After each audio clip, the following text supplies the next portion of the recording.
kind of scary there, too. I mean, a lot of things can really affect our planet.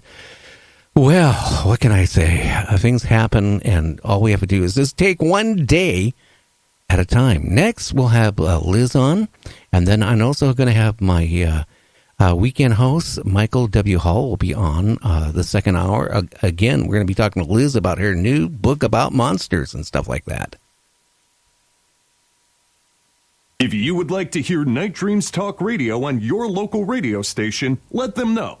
Tell them to check out www.nightdreamstalkradio.com. And thank you. Okay, I'm going to play a little bit of music while I get her online. So we will be back in, just a short time.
A little bit of lightning, a little bit of thunder. Now I'm going to call up and get Liz on the show for we can talk about her new book, a second in the series of, I believe, 5. But I could be wrong on that because sometimes I am. Let's see if we can get her on here. Hello? Well, hi, Liz. How you doing? I'm good. Well, you got the one and only Gary on Night Dreams Talk Radio. How you doing tonight? I'm doing great. Well, how's the weather in your state right now? I mean, the temperatures and stuff like that? It is absolutely beautiful tonight. It's 70 degrees, no wind. It's beautiful.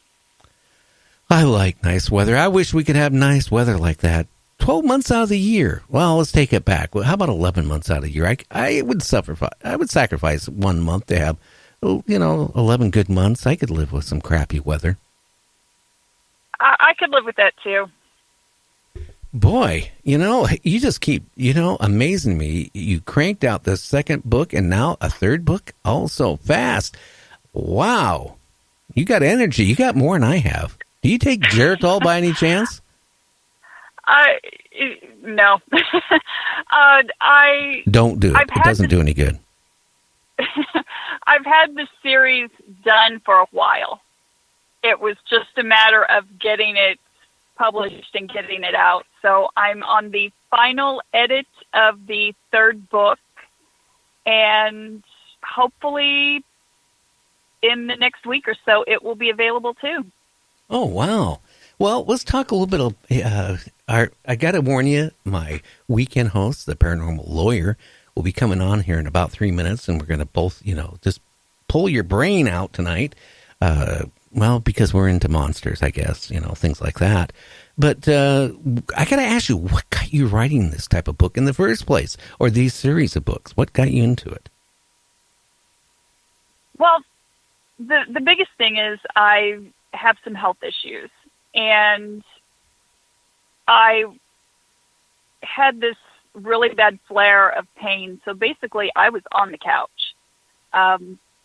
And I needed something to do. I needed something that would make me feel like I had some use or purpose.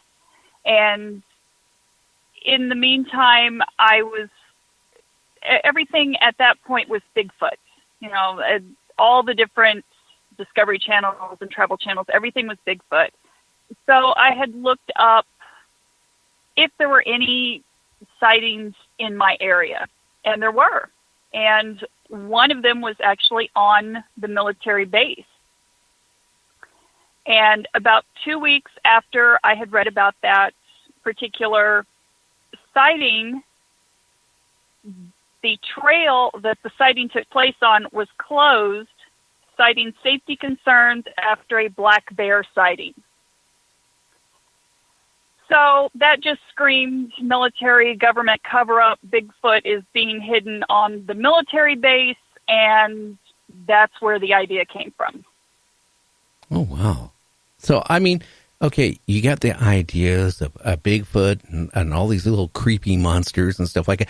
I got to ask you a question. Were you a big sci-fi and horror flick child when you grew up?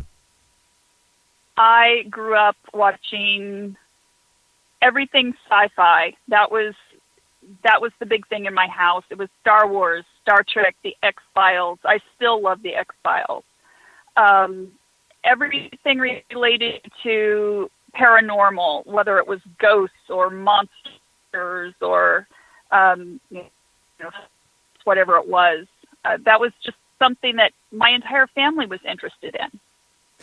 Well, it's funny. My family, when I grew up, my father was more into like watching things like World War II, the Korean War type thing on TV. I discovered when I was a little kid, like these spaceship movies where, the people were flying out, in these cigars. It's supposed to be spaceships, that look like a butane lighter in the back, propelling it out to space, and, the spaceships must have weighed, I don't know how many tons, because, they use big steel and huge rivets together, hold it together and stuff like that. But I got intrigued in, the movies that were, I always classify them so bad that they are good. And I haven't stopped. I love those movies. The Sci-Fi Channel, especially, yes, I love the bad sci-fi movies that are so bad they are good. The ones that you predict, okay, that one's dying next. That's the one who's going to get eaten next because they're just being annoying. And you know who it is that's going to be picked off down the line. Well, the dumb blonde always seems to get eaten by the crocodile on sci-fi. But do you have Comet?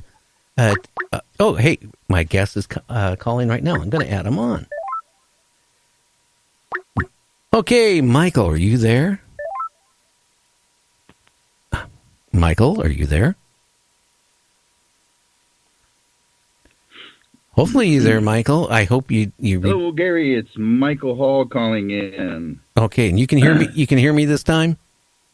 I can hear you, Gary. Okay, we're doing good. We got Liz on here. She's writing a series of books about my favorite subject. No, not my ex-wife, which was a monster, but she's writing, about what happened on a military base, all the little creepy things like caterpillars, and across, if I remember right, the road, and one of the cops deputies gets all covered with slime.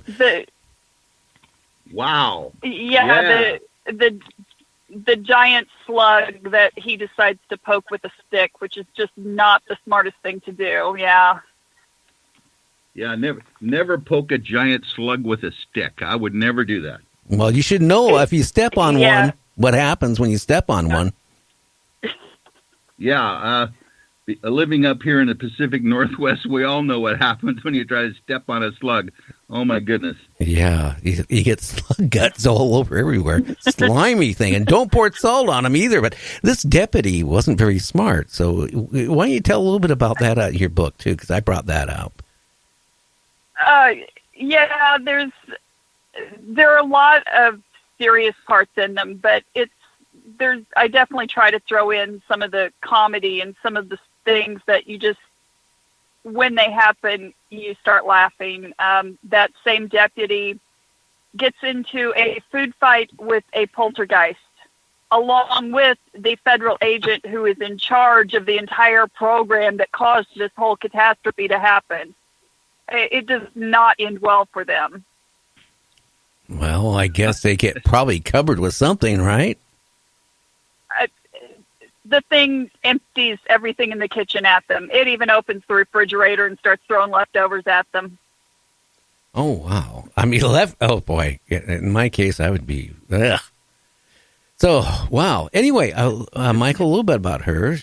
She used to be, a paramedic, go out on the an ambulance or whatever and help people, And then she was a deputy sheriff, and now she's retired because of medical issues.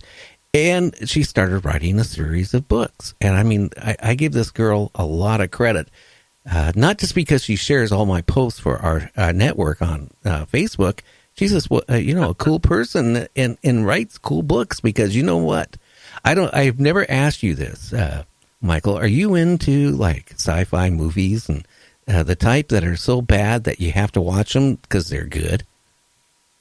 Oh, yes. Yeah, the old ones, where they had these were the B studios that did not have the large budgets, but you know what? They had the guts to go out and produce sci-fi shows well before the genre got popular.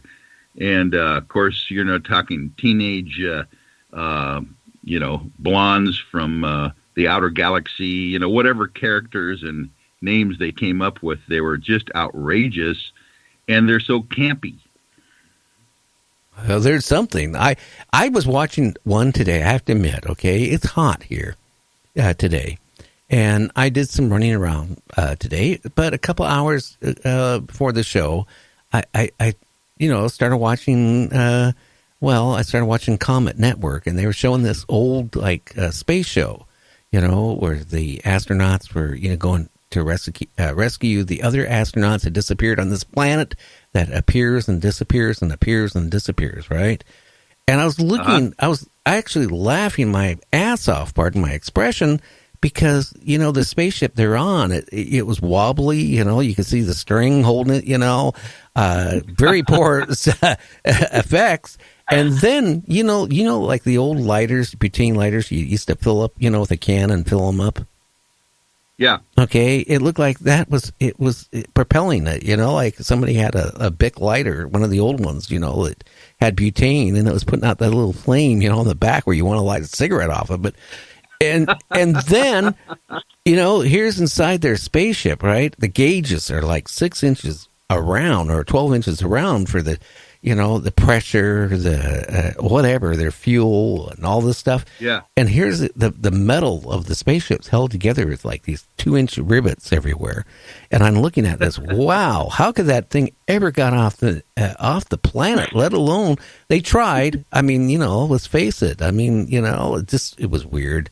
But it was really bad. And then they get on this other planet, right? And here's this planet that is controlled by, they had mutants there, and they were trying to keep the mutants from, entering into the city because they hated each other. I watched the movie, and at the end of it, they didn't even have any sex scenes in it. It was so bad. I mean, I watched it, and I go to the end. Actually, I don't even remember what happened the last 10 minutes, because guess what I did? I fell asleep. Good for you. It's hot enough. You got to take a nap whenever you can here. Hey, I have a great story about this that Liz might like. As a lot of folks know, my brother was a costume designer in Hollywood for 35 years. And, of course, he worked on a lot of the old movies. He did 3 of the original Star Trek films. But one of the series that he worked on was Battlestar Galactica. Remember that old time? It wasn't old time, but, kind of like new television series that they had with Gil Gerard. Well, didn't they have Lauren Green in it? Yes, yeah, very good memory on that. Dun, Can dun, you dun, imagine dun, dun, having dun, Lauren dun, Green yes. from Bonanza in a spaceship? It was hilarious, but it was well done, I thought, for the time anyway. This was a Universal Studios production. But my brother tells me this story that he was in charge of stuffing this little monkey, actual real chimpanzee, into the Daggett suit. You remember that little kind of like a mechanical pet that they had on board this ship? Yeah, they called it a Daggett. Yes, I do. And they had a handler, of course, that was in charge of all the animals and stuff. But my brother, being the costumer, was given the task of costuming this really cool, he says, monkey, and getting them in and out of it every day when they were doing the scene shoots. So I thought that was hilarious, and that's another one of those ideas where you do with what you got. But I sure hate to be the one getting him out of that suit.